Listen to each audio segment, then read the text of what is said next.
Good morning everybody. Good morning sir.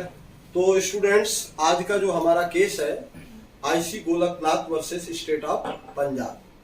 Means IC Golaknath बनाम राज्य कौन सा? पंजाब या राज्य सरकार, right.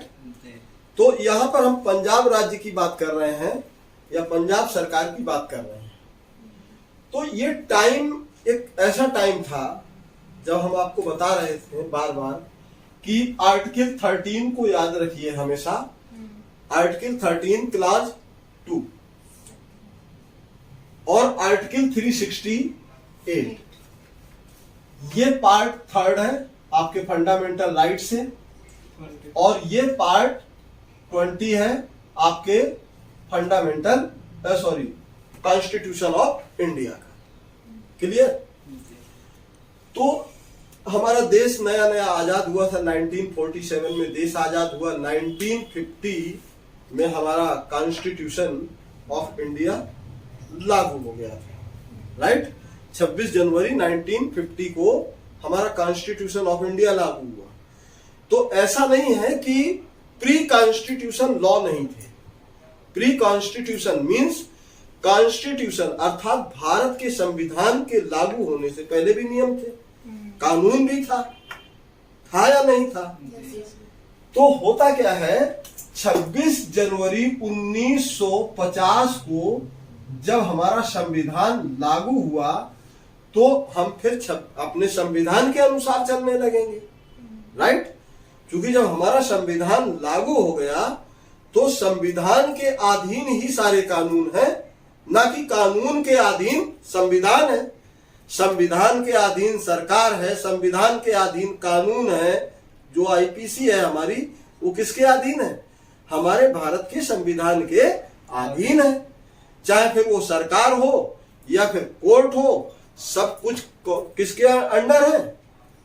Everything is under the constitution of India. क्योंकि आपने देखा होगा हमारे जो संविधान का जो प्रियम्बल है, जो प्रस्तावना है, उसकी भी शुरुआत कहां से? We the people of India, मतलब हम भारत के लोग। अब कहने का अभिप्राय यह है, हम भारत के लोग से यहां पर क्या मतलब है कि we the people of India means all the powers of we the people of India. हम भारत के तमाम लोगों की शक्तियां, all the powers of we the people of India are vested in constitution of India. हम भारत के लोगों की तमाम शक्तियां भारत के संविधान में निहित हैं। क्योंकि संविधान का मतलब यही था कि आखिर आजादी के बाद ये सबसे बड़ा प्रश्न था, who will rule the country, मतलब देश को कौन शासित करेगा, देश का कौन चलाएगा, शासन कौन करेगा। तो हमारे जो कॉन्स्टिट्यूशन मेकर थे उनका ये आंसर था कि we the people of India will rule the country, मतलब हम भारत के लोग इस देश पर शासन करेंगे। अब कोई राष्ट्रपति या कोई प्रधानमंत्री इस देश पर शासन नहीं करेगा। अर्थात कहने का मतलब ये है कि जो भी शासन होगा वो according to constitution of India. ऐसे में चलिए, ये तो इसकी हो गई भूमिका। ऐसे में होता क्या है कि उसी समय लैंड रिफॉर्म एक्ट आया 1951 में। कब आया? 1951 में लैंड रिफॉर्म एक्ट अर्थात भूमि सुधारक अधिनियम। तो भूमि सुधारक अधिनियम में यह तय हुआ कि कौन व्यक्ति कितनी जमीन रख सकता है, मैक्सिमम कौन व्यक्ति कितनी जमीन रख सकता है, जिसको कहते हैं जमींदारी उन्मूलन। तो जमींदारी उन्मूलन मतलब लोगों को जमींदारियों से मुक्ति भी चाहिए थी, राइट। तो जमींदारी से मुक्ति पाने के लिए हमारी सरकार बड़ा प्रयास कर रही थी।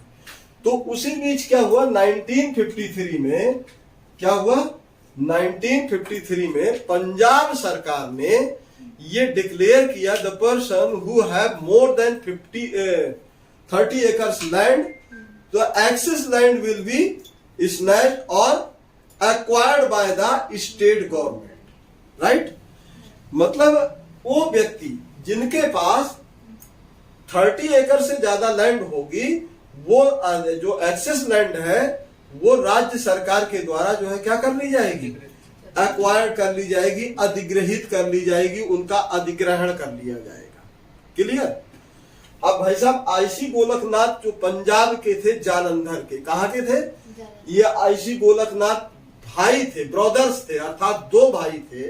तो इनके पास 500 एकड़ लैंड थी। कितनी लैंड थी, 500 एकड़।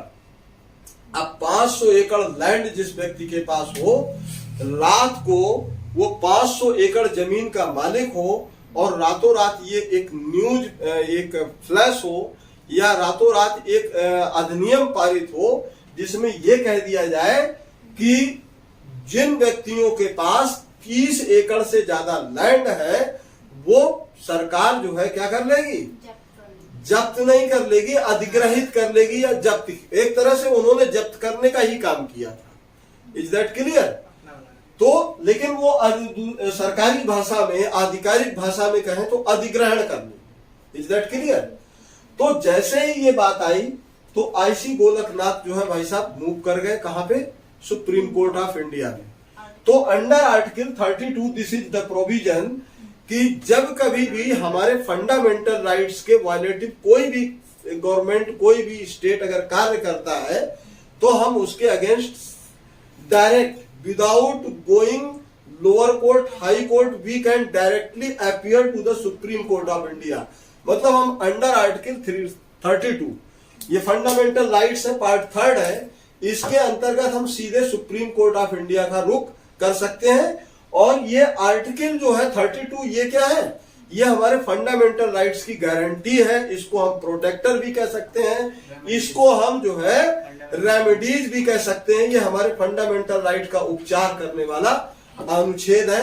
इसको हम चाहे रेमेडीज कहें या सुरक्षा कवच भी कह सकते हैं। Is that clear. तो ये लोग जब जाते हैं तो वहां पर आर्टिकल 13 के तहत डिबेट होती है क्या, कि जो आईसी गोलकनाथ साहब कहते हैं कि जनाब हमारी जो है सुप्रीम पंजाब सरकार हमारे फंडामेंटल राइट्स का वायलेशन कर रही है, हमारे मौलिक अधिकारों का हनन कर रही है। Is that clear.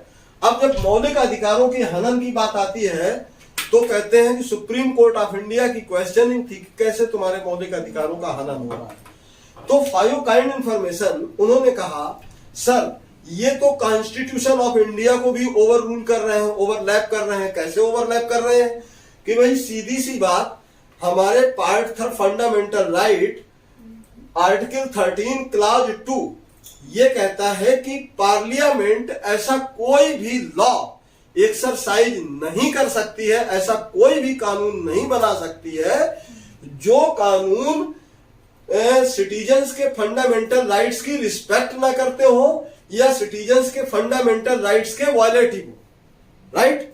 तो right to property, this is my fundamental right, ये जो है हमारा क्या है, एक मौलिक अधिकार है जो कि आर्टिकल 19 में भी आपको मिला हुआ था। तो ये जब हमारा जो मौलिक अधिकार है तो ये हमारी संपत्ति छीन कैसे सकते हैं।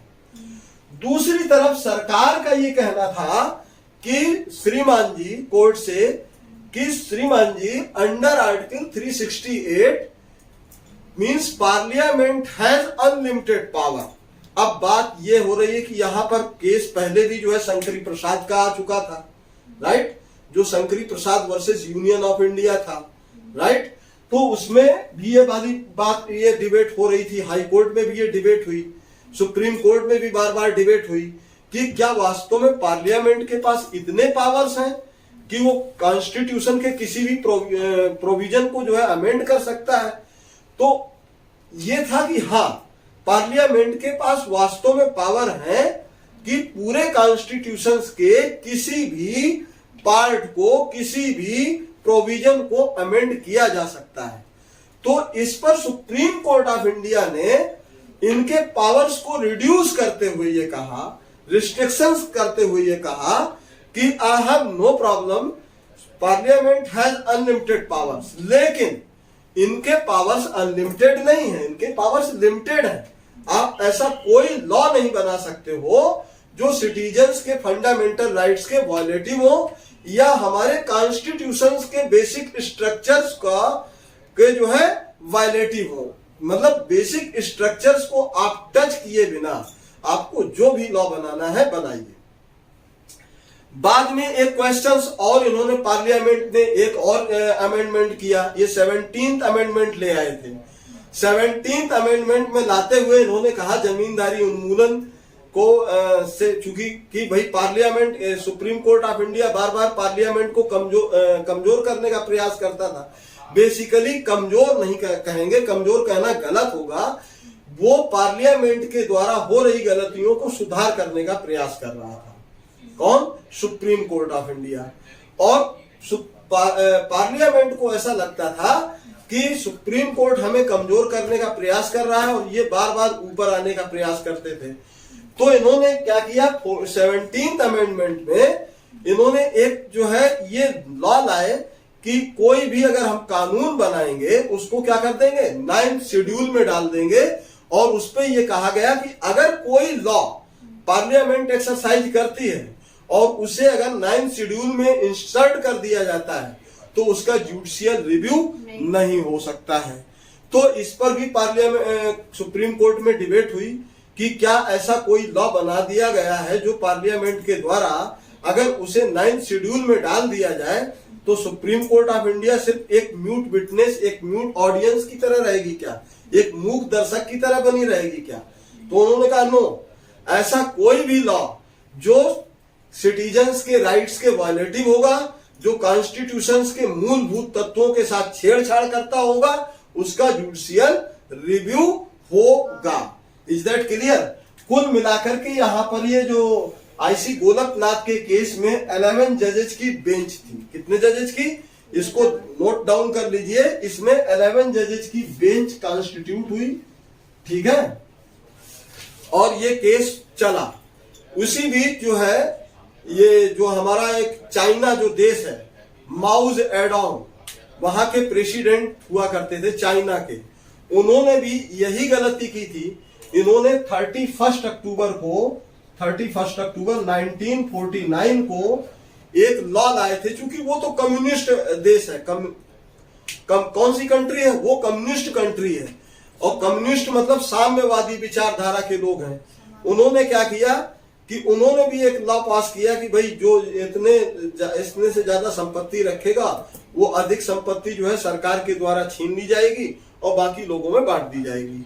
तो फॉर योर काइंड इन्फॉर्मेशन, ये काम तो हमारे यहाँ डाकू फूलन देवी भी करती थी, डाकू सुल्तान भी करते थे कि वो जो है अमीरों से पैसा लूट करके और गरीबों की झोपड़ियों में बांट देते थे। तो क्या हम करें, फूलन देवी का मंदिर बना दें या डाकू सुल्तान का मंदिर बना दें? अरे भाई लुटेरा तो लुटेरा है, आप लूट करके भले ही लोगों में बांट दो।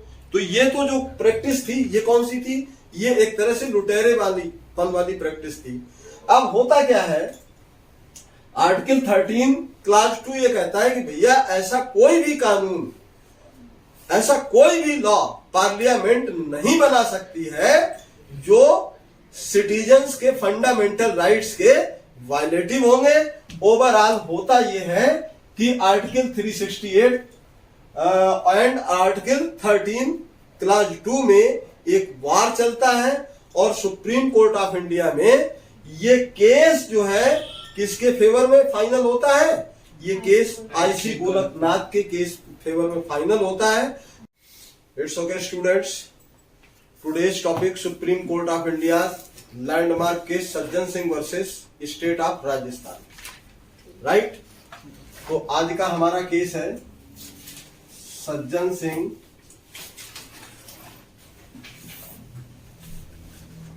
Versus state of Rajasthan. Sajjan Singh versus state of Rajasthan को समझने के पहले आपको यह समझना होगा कि ये दौर था जब supreme court of India and parliament के बीच एक वार चल रहा है। सेंटर बार बार ये प्रयास करता स्वयं को पावरफुल बनाता और बार बार जो है सुप्रीम कोर्ट को कमजोर करने का प्रयास करता है। Centre bar bar, centre in the sense यहां पर सेंटर से मतलब हमारा किससे है, पार्लियामेंट से है। Parliament bar bar constitution of India में अमेंडमेंट लाता और सुप्रीम कोर्ट को कमजोर करने का प्रयास कर रहा था, और सुप्रीम कोर्ट बार बार जो है उस पर क्या कर रहा था, उसको ओवर रूल्ड कर देता था। यहां पर बात बार बार डिबेट होती थी आर्टिकल 13 और आर्टिकल 368 में। तो यहां पर चूंकि दो आर्टिकल्स हैं, आर्टिकल 13 और आर्टिकल 368, राइट, ये आपके पार्ट 3 से है और ये आपके पार्ट 20 से। आर्टिकल 13 क्लास 2 ये कहता है कि पार्लियामेंट ऐसा कोई भी लॉ एक्सरसाइज नहीं कर सकती है, ऐसा कोई भी लॉ नहीं बना सकती है जो फंडामेंटल राइट्स के वायलेटिव हो। दूसरी तरफ आर्टिकल 368 ये कहता है कि Parliament has unlimited power, Parliament has unlimited power and Parliament can amend whole constitution including fundamental rights including preamble 2, right. तो यहां पर क्वेश्चनिंग बार बार ये होती थी, सुप्रीम कोर्ट या हाई कोर्ट बार बार ये क्वेश्चन करते थे, क्या वास्तव में पार्लियामेंट के पास अनलिमिटेड पावर्स हैं या इतने पावर हैं कि वो सिटीजन्स के फंडामेंटल राइट्स को भी अमेंड कर सकते हैं या फिर सिटीजन्स के फंडामेंटल राइट्स को इन्फ्रिंज कर सकते हैं, मतलब उनके वायलेशन कर सकते हैं। ये क्वेश्चन बार बार आ रहा था। तो Supreme court of India intervene करता था, no, Parliament has power to amend the whole constitution but not unlimited power, मतलब पार्लियामेंट के पास पावर तो है लेकिन अनलिमिटेड नहीं है। ऐसा कोई लॉ पार्लियामेंट एक्सरसाइज नहीं करेगी जो सिटीजन्स के फंडामेंटल राइट्स के वायलेटिव होंगे। Is that clear? तो पार्लियामेंट बार बार जो है क्या कर देती थी, Supreme court of India over rule कर देते थे। इन द मीन टाइम एक 1951 में सबसे पहला केस आ जाता है, किसका, शंकरी प्रसाद वर्सेस यूनियन इंडिया का। शंकरी प्रसाद वर्सेस यूनियन इंडिया का आता है। इस केस को हम स्पेशली पढ़ाएंगे भी, शंकरी प्रसाद का केस। फिलहाल आप मोटा मोटा जान लें कि शंकरी प्रसाद के केस में 5 जजेज की बेंच को कॉन्स्टिट्यूट किया गया पार्लियामेंट में और इसका डिसीजन आया था 3-2 से। 3-2 का डिसीजन का मतलब होता है 5 जजेज की जो बेंच कॉन्स्टिट्यूट हुई उसमें से 3 जो है शंकरी प्रसाद के अगेंस्ट थे, 2 जो है शंकरी प्रसाद के फेवर में थे, राइट। तो ये आता है। फिर इसके बाद ही आपका जो है आईसी गोलकनाथ केस आया है। इसके बाद जो है 1964-1965 सज्जन सिंह का केस आया है। सज्जन सिंह के केस में इनफैक्ट होता क्या है, सज्जन सिंह राजस्थान पुलिस में सब इंस्पेक्टर थे। क्या थे? राजस्थान पुलिस में सब इंस्पेक्टर थे और सज्जन सिंह को अपॉइंट किया गया था, means Sajjan Singh was appointed by IGP of Rajasthan, right. Sajjan Singh को 1948 में, कब, 1948 में was appointed by IGP, right. इनको 1948 में आईजीपी के द्वारा, इंस्पेक्टर जनरल ऑफ पुलिस के द्वारा इनको एज सब इंस्पेक्टर अपॉइंट किया गया था। Is that clear? यहां तक समझ में आ रहा होगा। मतलब कहने का अभिप्राय यह है, सज्जन सिंह को पुलिस महानिरीक्षक के द्वारा, हिंदी में समझ लीजिए इसको, सज्जन सिंह को पुलिस महानिरीक्षक के द्वारा 1948 में एक उप निरीक्षक के पद पर नियुक्त किया गया था, राइट। और पुलिस निरीक्षक के द्वारा नियुक्त, महा पुलिस निरीक्षक के द्वारा नियुक्त किया गया था। अब होता क्या है कि इनके ड्यूरिंग द जॉब, नौकरी के दौरान, जॉब के दौरान या ड्यूटी के समय में इनकी कुछ गड़बड़ियां पाई गई, इनके अगेंस्ट बहुत सारी कंप्लेन फाइल हो गई थी। क्या हो गई थी? जैसे कि कई बार आपने देखा होगा, हम भी आम तौर पर अगर हमें किसी सब इंस्पेक्टर से शिकायत है तो हम क्या करते हैं, उसके इंस्पेक्टर मतलब थाना इंचार्ज को कंप्लेन करते हैं, फिर एसीपी को कंप्लेन करेंगे, डीसीपी को कंप्लेन करेंगे कि भाई आपका ये सब इंस्पेक्टर जो है गड़बड़ कर रहा है। सिपाही गलतियां करता है तो सिपाही की कंप्लेन हम उसके जो है सब इंस्पेक्टर को, इंस्पेक्टर को या एसीपी को, डीसीपी को, सीपी को, इन सबको कंप्लेन करते हैं, राइट, कि भाई इनसे हमें बड़ी परेशानी हो रही है, ये हमारे साथ ऐसा कर रहे हैं, वैसा कर रहे हैं। भाई ऐसा है ना, विभाग में अगर किसी से भी गलती होती है तो उसके सीनियर अथॉरिटीज को हम क्या करते हैं, कंप्लेन सबमिट करते हैं। तो इनके अगेंस्ट भी बहुत सारी कंप्लेन सबमिट हो चुकी थी। किसके अगेंस्ट? सज्जन सिंह। हाँ, सज्जन सिंह के अगेंस्ट बहुत सारी कंप्लेन सबमिट हो चुकी थी। जब बहुत सारी कंप्लेन सबमिट हो चुकी तो उसके एक्शन में डीआईजी ने, किसने? डीआईजी ने एक्शन लेते हुए क्या किया, इनके अगेंस्ट एक इंक्वायरी कमीशन सेटअप कर दिया, एक इंक्वायरी कमीशन बैठा दिया, राइट। इंक्वायरी कमीशन का मतलब क्या होता है? जांच आयोग नियुक्त कर दिया गया, राइट। क्या बना दिया गया?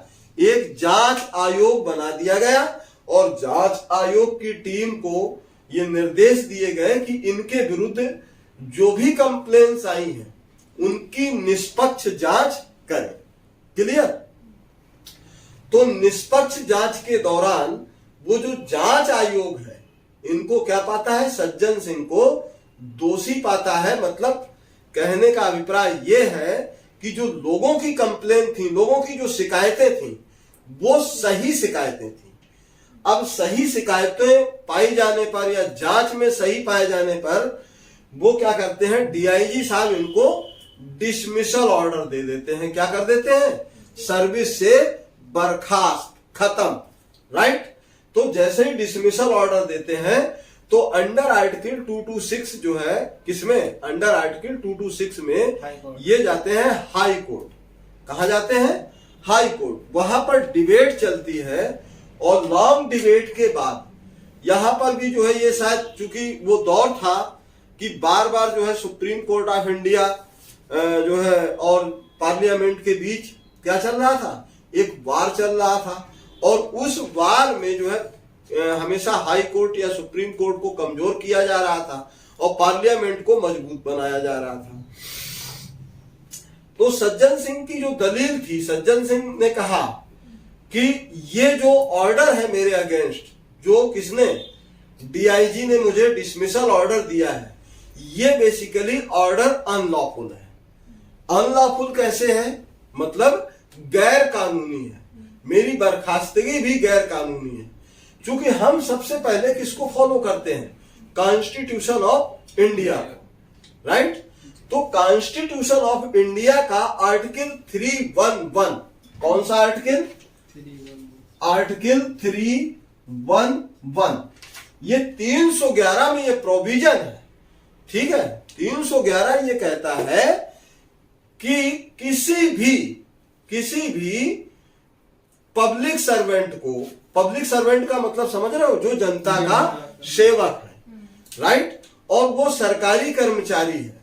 तो किसी भी पब्लिक सर्वेंट को डिसमिसल करने का राइट, डिसमिसल करने के पावर्स सेम अथॉरिटी को है जिस अथॉरिटी ने उसे अपॉइंट किया है।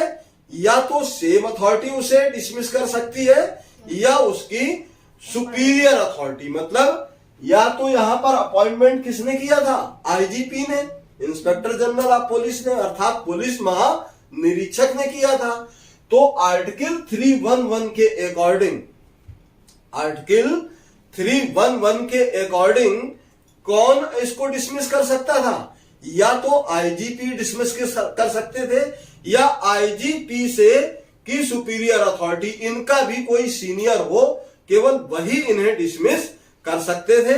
तो कुल मिलाकर के 1964 में ये सुप्रीम कोर्ट ऑफ इंडिया का अंडर आर्टिकल 32 में सुप्रीम कोर्ट ऑफ इंडिया का ये वर्डिक्ट आया, डिसीजन आया कि सज्जन सिंह को का जो डिसमिसल है वास्तव में अनलॉफुल है और सज्जन सिंह को रीस्टेट किया जाता है, अर्थात उन्हें पुनः उनके पदभार सौंपा जाता है। Is that clear? तो कुल मिलाकर के 311 में ये प्रोविजन है, आर्टिकल 311 याद रखिएगा, बहुत ध्यान से समझ लीजिए, सुन लीजिए कि आर्टिकल 311 क्या कहता है कि किसी भी पब्लिक सर्वेंट को जो अपॉइंटिंग अथॉरिटी है वही, केवल वही अपॉइंटिंग अथॉरिटी या उसकी कोई सुपीरियर अथॉरिटी ही डिसमिस कर सकती है। Is that clear?